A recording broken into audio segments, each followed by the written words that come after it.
Jumpa lagi dengan saya ya di channel Fitness Murania. Ada pertanyaan bahwa Bang, latihan fitness gitu ya yang cara rumahan seperti itu gitu kan. Gimana caranya gitu ya?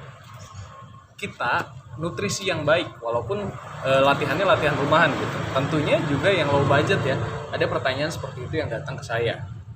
Nah, seperti ini ya. Yang pertama, nutrisi itu sebetulnya murah. Ya, cuman terkadang memang kita tidak tahu apa saja nutrisi yang dibutuhkan gitu ya dengan harga yang low budget. Kebanyakan orang berpikir bahwa suplemen fitness mahal dan segala macam gitu ya. Ada amino, ada susu, ada kreatin, krealkalin, BCA dan macam-macam gitu ya. Nah, tapi tahukah ketika nutrisi kita di dalam makanan terpenuhi, justru suplemen-suplemen yang seperti itu tidak dibutuhkan. Kenapa? Suplemen sendiri adalah bahan tambahan ya atau bahan pengganti jika kita tidak dapat mencukupi nutrisi kita sehari-hari. Jadi bukan berarti tanpa suplemen gitu ya, badan kita tidak bisa berkembang. Nah, teman-teman, nutrisi yang pertama yang murah adalah telur, teman-teman. Telur itu sangat baik sekali untuk otot karena mengandung ya banyak protein di dalam sebuah telur. Dan bagaimana sih Bang cara kita konsumsi telur yang tepat gitu ya? Oke, gini saja yang tepat. Per 10 kilo berat badan kita itu satu putih telur ya teman-teman ya.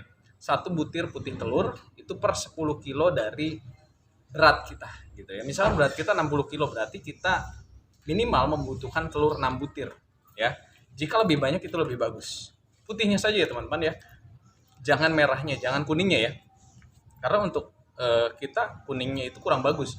Tapi untuk anak-anak memang kuningnya itu bagus karena banyak mengandung omega 3. Tapi untuk teman-teman yang ingin membentuk badan, itu untuk yang obesitas harap dijauhi gitu ya. Tapi untuk yang kira-kira kekurangan yang memang terkesan kurus, itu boleh konsumsi 2-3 per hari saja untuk kuning telurnya ya.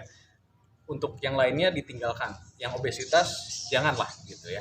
Nah, teman-teman gitu ya. Yang kedua adalah nutrisinya berasal dari kedelai. Kedelai itu bisa berupa tempe, bisa berupa tahu. Bagaimana cara pengolahannya? Yang penting jangan digoreng, teman-teman ya. Pengolahannya boleh dikukus, boleh direbus gitu ya, boleh dibacem asal direbus gitu ya. Dibacem pun dengan bumbu yang tidak terlalu banyak gitu ya, karena intinya kalau orang yang gemuk ya, orang yang gemuk atau orang yang ingin mengeringkan badan, ingin cutting, itu kuncinya ada dua, ada di garam dan ada gula ya. Kita jauhi garam karena garam itu mengikat air teman-teman gitu ya. Makanya orang yang suka konsumsi garam gitu ya, biasanya ototnya akan terkesan basah gitu karena mengikat air gitu ya.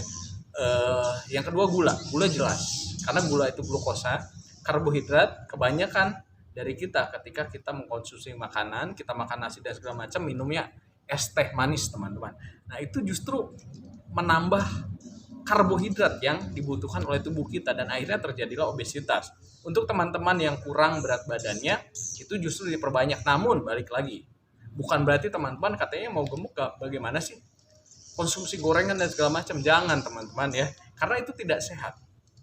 Anda kurus belum tentu kolesterol Anda rendah gitu. Anda tidak punya kolesterol tinggi belum tentu teman-teman. Ada teman saya yang memang kurus gitu ya. Tapi kolesterolnya tinggi.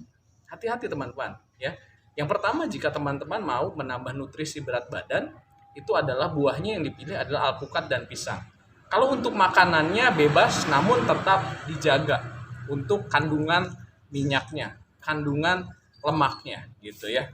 Gantilah ke lemak yang baik seperti itu.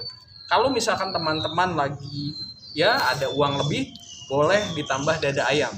Teman-teman konsumsinya dada ayam ya, jangan bagian yang lain, apalagi jeroan. Jauhi itu kulit, jeroan dan segala macam, jauhilah. Dada ayam. Kenapa tidak memilih paha?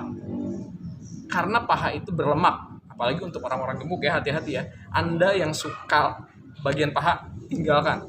Ganti dengan bagian dada ya. Nah, untuk konten kali ini mungkin cukup itu saja ya tips dari saya. Jadi yang pertama tadi adalah telur ya, putih telur, dan yang kedua tempe. Jadi cukup itu saja teman-teman ya, protein yang kita ambil. Jika teman-teman ingin membentuk otot seperti ini ya gitu ya, itu konsumsilah protein yang banyak gitu ya. Makin banyak protein, makin cepat otot kita akan berkembang. Namun jika terlalu banyak protein, efeknya apa sih Bang? Efek sampingnya? Efek sampingnya hanya bisul atau jerawat gitu ya. Kalau saya pun terlalu banyak mengkonsumsi protein memang bisul dan berjerawat gitu ya. Tapi ya kalau sekarang sih sudah biasa, nanti tubuh kita menyesuaikan. Itu saja pesan dari saya. Konten kali ini, terima kasih sudah memperhatikan konten kali ini dan sudah mengikuti kami gitu ya. Oke, salam fitness Urania.